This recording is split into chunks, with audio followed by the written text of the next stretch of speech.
Aux administrés de la ville.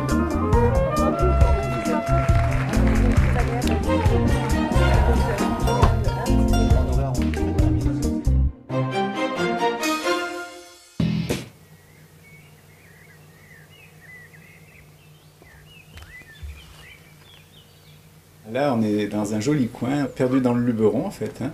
On est sur Biux, à Biux où maintenant je vis ici depuis plus de 30 ans. C'est un petit paradis, au calme. Et pour faire du sport, entre autres, je me trouve vraiment bien dans ce coin, oui, ça c'est sûr. Par rapport au projet de la Transat, c'est vrai que si j'habitais en bordure de mer, ça serait plus simple. Mais j'ai pas la mer, mais j'ai un lac où je travaille dessus, hein, comme moniteur de voile. Et ça me permet effectivement de faire quelques entraînements avec mon bateau au-dessus. C'est sûr, je ne vais pas rencontrer des vagues de 3 mètres hein, sur le plan d'eau, mais ça me permet de faire certaines manœuvres, des tests aussi, et puis de m'approprier un petit peu mon bateau. Automne 2004, je traversais l'Atlantique sur un des bateaux de Tabarly, sur le Pen de Xis. Donc c'est pas n'importe quel bateau, c'est un bateau qui fait 25 mètres de long, un ketch, que l'on manœuvre, on va dire, à 14 équipiers quand même dessus. C'était une super expérience, c'est sûr que je ne regrette pas de l'avoir fait. Et au retour, j'ai eu vent que Michel Aurault, avec 54 Ouest, organisait cette transat à la rame. Et comme j'aime bien un petit peu aussi les défis sportifs, je me suis dit pourquoi pas me lancer dans cette aventure. Et malheureusement, peu de temps après, ma femme est tombée malade. On a complètement zappé ce côté-là. Et on a fait notre traversée de la maladie pendant jusqu'en 2011. Et en 2011, malheureusement, elle est décédée. Et là, par contre, il m'est venu vraiment cette idée de me relancer là-dedans, dans cette transat, mais plus tellement pour moi, pour des enfants que je connais depuis 20 ans maintenant.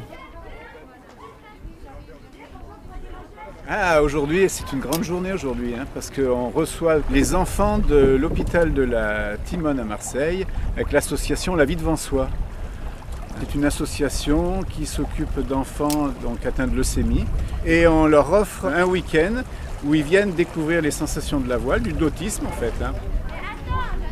Il fallait déjà que j'ai le feu vert de ma hiérarchie en fait. Hein. Donc la première personne que je suis allé voir, ça a été monsieur le maire, avec l'adjoint au sport, pour leur présenter mon sujet quand même, leur dire voilà, je vais partir. Alors il y avait deux options, hein, où ils me disaient bon il est fou, on va pas le suivre. Et puis ça n'a pas été le cas en fait, il me dit on te suit. On ne se rend pas compte, mais sur le plan d'eau, ça glisse. Mais imaginons-le avec les creux de 2-3 mètres, imaginons-le dans la nuit. Enfin, c'est plus qu'un défi, quoi. Je suis sorti de cette entrevue comme un gamin en fait, tout content. Et je me suis senti quand même un peu, je dis bon, ils me font confiance, hein, donc là maintenant ça y est, je viens de signer mon engagement dans la course. Donc ouais, je ne cache pas que cette nuit-là, j'ai pas franchement bien dormi. Je me suis adressé à mes amis du Lions Club, parce qu'eux aussi nous donnent un sérieux coup de main dans le fonctionnement de la base. Quand on organise la journée pour les handicapés, ils sont toujours présents. Il fallait quand même que je trouve un club aussi pour pouvoir m'entraîner, acquérir le bon geste. Bon, je savais déjà un peu ramer, mais je me suis dit, je vais ramer en mer, ça va être un peu différent. Eux m'ont donné un programme sur mon rameur que j'essaye de faire le plus régulièrement possible. Oui, j'en rêve la nuit, ouais. C'est sûr que j'en rêve la nuit, j'en rêve le jour aussi. Je ne sais plus parler d'autre chose. Donc j'espère qu'après la course, je vais me rattraper. Pour le moment, on est encore à 127 jours du départ, hein, mais ça fait 3 ans maintenant que je travaille dessus. Alors, la distance, déjà, ça représente 4700 km. On dit entre 40 et 60 jours. Et c'est des monotypes comme bateaux. C'est des bateaux qui sont en contreplaqué époxy, que les gens ont pu se construire. Donc le budget est le même pour tout le monde, pour la construction du bateau ou pour le rachat d'un bateau. On part tous, a priori, sur le même pied d'égalité. La différence, ça sera le bonhomme.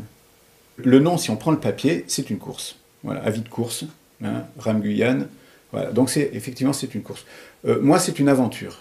Maintenant, le côté course, peut-être qu'en cours de traversée, ça deviendra une course. Bon, imaginons, tout simplement, en départ, on est 18 aujourd'hui inscrits. Voilà, on va dire, allez, au bout d'une semaine, 15 jours, hop, vous êtes parachutés dans les premiers. Bon, à ce moment-là, peut-être qu'effectivement, on regardera derrière, on se dira, attends, j'ai peut-être pas envie de me faire doubler par les copains qui sont derrière. Bon, je vois qu'il y a Olivier qui est pas trop loin de moi. Je vais commencer à y aller parce que ça serait dommage qu'on se rentre dedans. Voilà. Donc je vous laisse, à tout à l'heure. Bon, je dis ça comme ça, Rémi Landier, on s'en fout un peu, quoi. Hein, mais le bateau, oui, le bateau La Vie devant soi arrivant de l'autre côté, oui, ça c'est quelque chose de fort. Et comme je disais bien, je dirais pas je suis arrivé, je dirais on est arrivé. Voilà, et ça c'est quelque chose de fort, oui.